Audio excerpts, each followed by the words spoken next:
So once the administrator has set up the testing session, or test administration, sorry, I should say, you go to test delivery on your laptop, and then you create a new session. It's really easy, but just because we know you'll want to practice it, we have this thing that's called a tutorial. So you can name it anything you want. You do have to name your test session. Usually it's either named by the teacher, the classroom number, sometimes by the subtest. Doesn't really matter. I'm going to call mine tutorial 3, just because I think I have a 1 and 2 I would in say there. just for like consistency, it's teacher name and whatever test. Yeah. So you can just, you decide, but you'll push that out to your teachers, I'm sure. You name it something, and then you select the subject. All of these things here are going to tap into an actual student or score report, but we have this one called tutorials. This is your best friend in terms of practice. I can click tutorials, I can create a session, and it doesn't actually go anywhere. This is just for practice. This is the same exact process that will happen when you set up an actual test session. You have this number. Usually you're going to write this number on the board, and then the student goes and logs in with their student ID number and their name and birth date, and they also input this test session number. They hit take a test, and then the student will pop up in this waiting for approval. There will be a live link next to their name. You click approve, and then they'll list under approved. Is the student ID number something we get from you guys? It's our Chadwick. Yes. So we need to make sure all our teachers Yes. So when you are setting up students, classes. No, not classes. Yeah, sorry, we set up students. classes, right? You can set, so classes is if you want to set up, you want to compare, Mr. Smith's class to Mrs. Jones's class. Mm-hmm. Students is where you upload your roster, and there's a few ways to do that. We won't get too into it because it's not going to be most of these, but you import them via a template, and in that template, I'll show you new. You can also do it one at a time, but you guys will probably import the template. But the student ID number is here, and you assign that. So the students will have to know when they come into the testing session, they'll need to know what their student ID number is. Okay. So a lot of times, schools will just print out, name, student ID number, and give it to the student in a little card. Yeah. However you want to do it, you assign that. Okay. So here I am in test delivery. Even if I got out of it, I can go back into it. This is something that you can practice with your students over and over again once they're in the session. Unfortunately, this is as far as we can go here because we don't have students and we don't have a second device. But basically, you're going to click approved students. Once all of the students appear in the approved students list, this gives you a double check in case a student put the wrong session number. You make sure all your students are there, and then there's a button that says start test, or in this case, start tutorial. Then the students will go through 2 or 3 questions. Again, this tutorial function is not about a practice test, it's about practicing the login. You can do it as many times as you want, over and over again until you feel totally comfortable. So this speaks to the app. So we set it up on our laptops, but the kids are taking it on the app. Yes. Okay. Exactly. You can do it. So the teacher doesn't need to have an iPad. The teacher can do this on a laptop, and it'll be the same thing. The connection is this test session number. Okay. Yep. So you can do it from an iPad if you want, but you can also just do it from a laptop. So then when it comes time to actually do the real test, it's the same exact process. You're just going to pick, auditory comprehension or math or quantitative reasoning or whatever it is that you're picking. Any questions about that? I thought there were 7. I thought you said there were 7 subsections. Well, so each level takes up 7 or fewer. Auditory comp is only for levels 1 through 3, and they don't have some of the other ones. Algebra is only available at 7th and 8th grade level. Tutorials is an extra. So yes, there's more than 7 here, but any given set of students only takes 7, or sometimes fewer in the 1st and 2nd grades. And the teachers can decide how they pair those 7? Yes. Usually it's done at the administrative level. Okay.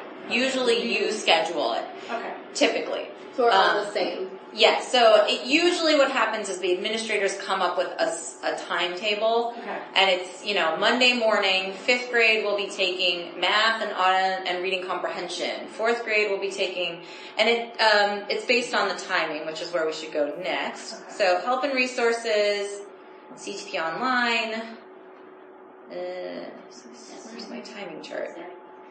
I have a question for you, Joe. Oh, there we go. Administration management. In some previous, when we were doing ERBs before, we would occasionally take the writing, not the writing mechanics, but the rap. Yes. Yeah. Is that something we're going to We're do not at doing some it this point? year, but we are looking into it. Yeah. It's actually quite fun. What you're so- I've seen some good stuff. It is for level 3. Auditory comprehension's technically untimed, but this little star says it takes 40 to 60 minutes. And then we have 40 minutes for reading comp, 35 verbal reasoning, right? So they're all between 30 and 45 minutes. Right. So you would probably give 2 in any given day. And then for level 4, you have this vocabulary one, which is a short test. So theoretically, you could give, verbal reasoning, writing mechanics, and vocabulary all in the same day and have not too much time taken away. But we yeah. have 2 weeks set aside right now for ERB. Yeah. So Jackie, is 3rd grade doing the auditory component? We're gonna do the whole So shebang. 3rd grade does auditory. And did you say, is that us talking or is that something they need headphones? No, that one is you talking. So auditory comprehension, the teacher reads it aloud. And there's a script. Yes, there's a script. And that is all in the directions for administration. So,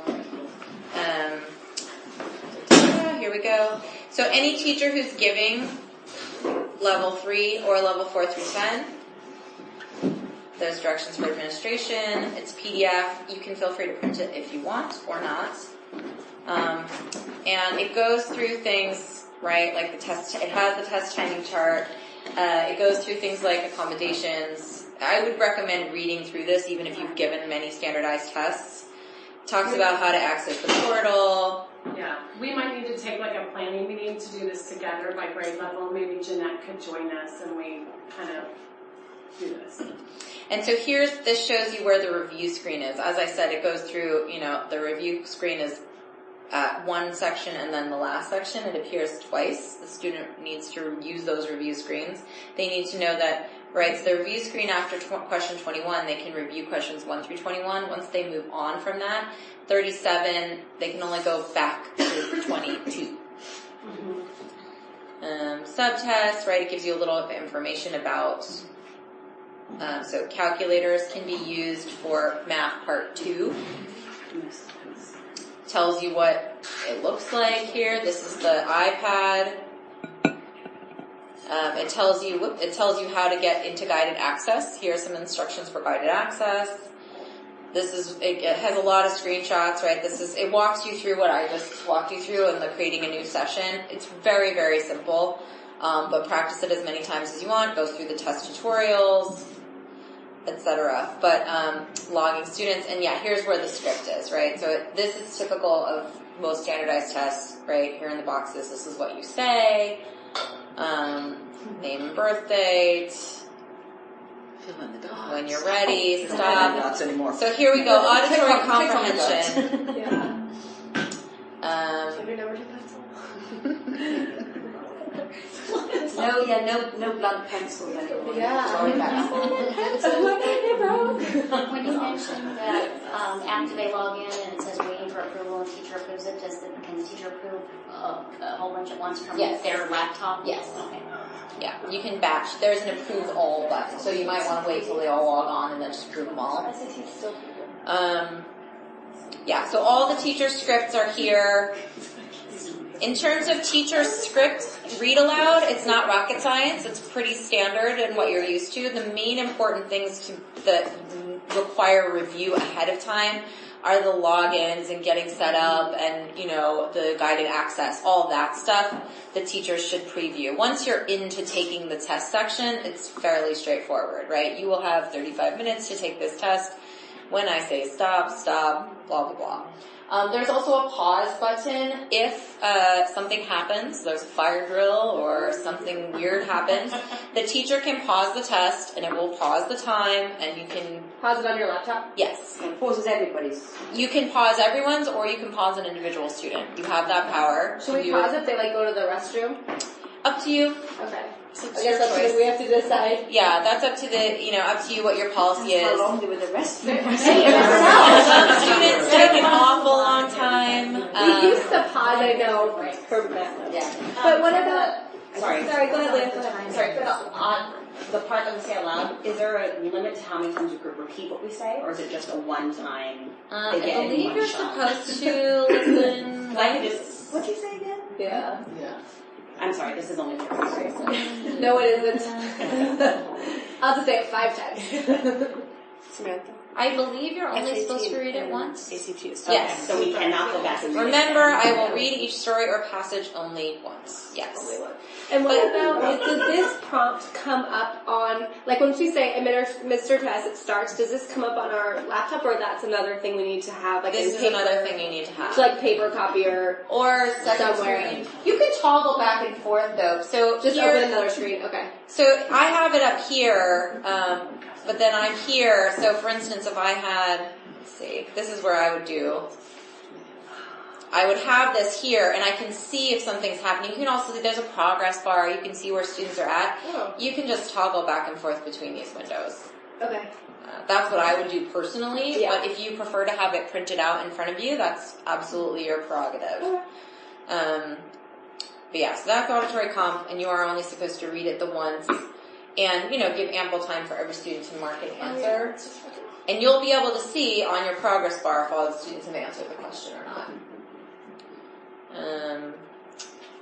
So that's directions for administration. Test delivery, we went over help and resources, which is where to find everything that you need. The user's manual is longer, and probably only the people setting up the test need to read that. Every teacher does not need to read the user's manual. They really just need to read the directions for administration. And then you guys are not using paper, pencil, second test. So you don't need. I don't know why this is here. Because I'm in CT before. That's why. How quickly are the results available? Instantly. So the results will be available. I've heard you can get some results as quickly as the subtest is over, but it's then, it's an incomplete result. It doesn't have the full state 9 percentile rank. Usually what happens is you wait until all the students have taken the test, then you close the test administration, right? So here I have this one that's active. If I click on it, I can close the test administration. You used to have to enable the reports, but now you don't. The default is enabled. If you want, for whatever reason, if you don't want everyone to access, if you want to limit the access to the reports until all the students have finished, you can disable them until you enable them again. But all you need to do is close the test administration and then they're ready to go. But the kids can't see this. No. Kids don't have any access to any Test of this. administration, does that mean kids can't take the test? Yes. That means it's all finished. Yeah. So And if a kid is sick or absent, then you keep that open? yeah, then you keep it open until they are done. And if something happens in the middle of a test, so students, let me pick our student at random. In the individual student page is where you give them, you can change their grade if you want. I think this is where you do it. Edit the profile. No. This is where you give them accommodations. I will find that exactly.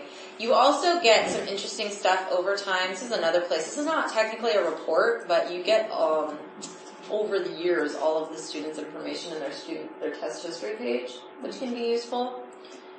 But this is where you give the student accommodations. Oh, here we go. This is where you can set accommodations, right? So this student for spring 2013, which is when our demo test is from, I can set accommodations right here, untimed test. I can give them an untimed test for some, but not all. I can give them an untimed test for all of them. So can a different teacher, like can our learning support team do that for classroom teachers? Yeah.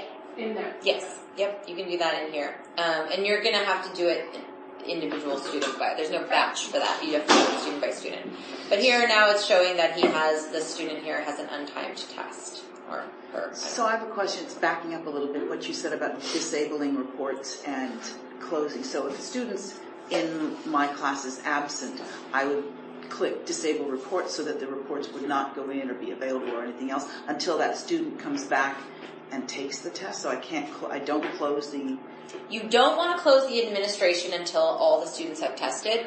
Disabling reports is only if for some reason you don't want anyone to look at them. Oh. So if you have a student who hasn't tested yet, there will be class reports, but that student's data won't be in them. So the averages may change based on that student's performance. They're just not there yet. So the only reason we give you the option is some administrators want to not have, just to make sure nobody runs reports or prints them off without the makeup students. Probably won't be that necessary, depending on who's accessing them and who's printing them. Just like say, Yes, you can don't also look at the reports till I give you the final Yes. output that everything. So you see that it's been closed. Yeah, you can also just tell people, I'll let you know when everything's ready. Yeah. But, you can do it on the... And then the classroom teachers then really manage who wasn't there and who needs to retake Yes. the test. Okay. Yeah, and you do need to keep track of that. I certainly have had schools, if they're larger schools, miss some students and then close the test administration and then realize, oh gosh, this student never took verbal reasoning or they weren't there for half of math. This is especially, can give you a bit of a hitch for math because math is technically it's one subtest that's taken over 2 sessions. It's called Math 1 and 2, but it's really all normed together. And so if a student is absent for one part of the math, if a student answers 50% or fewer questions, it's deemed non-scorable. So if they only take half the math, they won't get a math score. And this is the problem that I've seen schools run into. Usually it's not a huge deal. I mean, it's not ideal, but if they just didn't take verbal reasoning, they don't have a score. But usually if they don't have a score for math, that's a bigger deal. So yeah, you want to, each classroom teacher should hopefully be keeping track of who is absent and who has missed his students. That's a scheduling thing.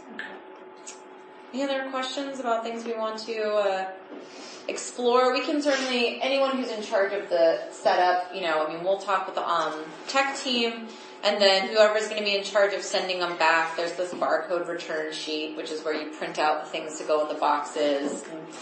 You guys won't need that. Never mind, you're online. Online, you don't need any of that great stuff. But we can print out what we want for the parents. Yes. Oh yeah, so all of that happens in reports. So once you've closed the test administration, and everything's in there the way you want it, so there's 2 things I'm going to show you. And again, I will go over this with people later.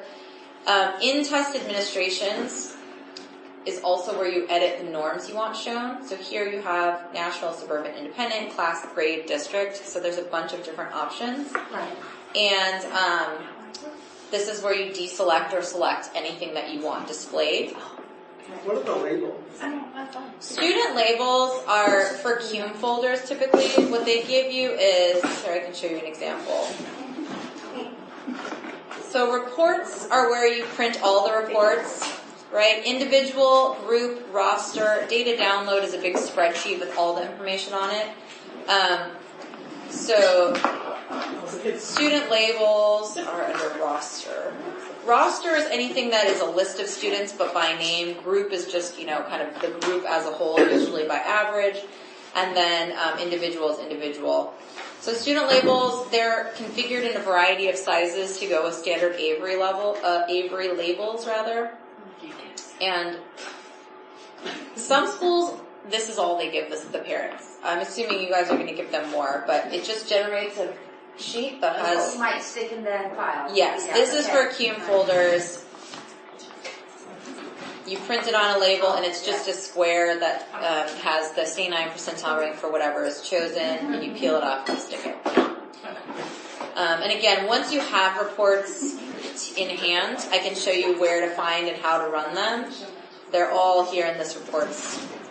And so there is no way to, and like Michelle asked before, if you can modify the reports not just alphabetically, but sort them in different ways. I assume if we can't do that, then we probably can't group them in various groupings of ability level or performance level of various. No, do you mean you want to see? So, for how- example, like if I wanted to see like my group of students that are in the first, second, and third state 9 in verbal reasoning, versus my group of students, like, can we generate those Yes. different types of lists? You can, and that happens in data download. So data download does give you so this is customizable data download. I'm going to put it in grade. So here I can filter for some things. Add a filter. So I can say, okay, verbal reasoning, let's see.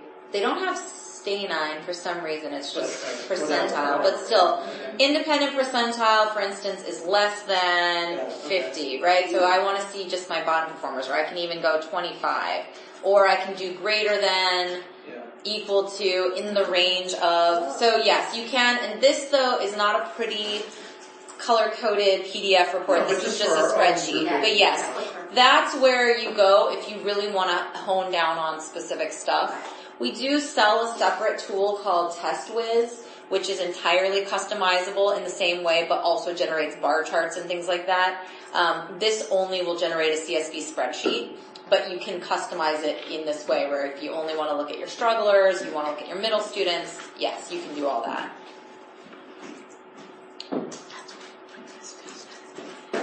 Any questions? Other questions? Okay. I remember we used to get such great reports, being able to see exactly what it was that the kids needed to work on. It was really precise, and so it was totally helpful. And I didn't see that, and I didn't have that same kind of feedback from the maps. The map was very much too confusing. general. Yeah.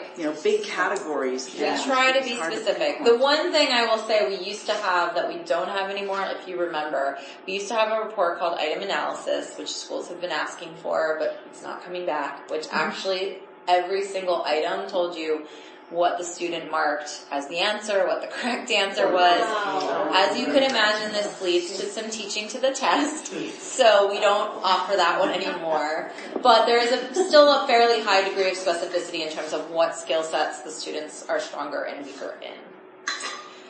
So that is really all I have for you guys. If you don't have questions, and I know we're going to spend 20 minutes, 30 minutes with the tech people talking more specifically about how to get set up for online.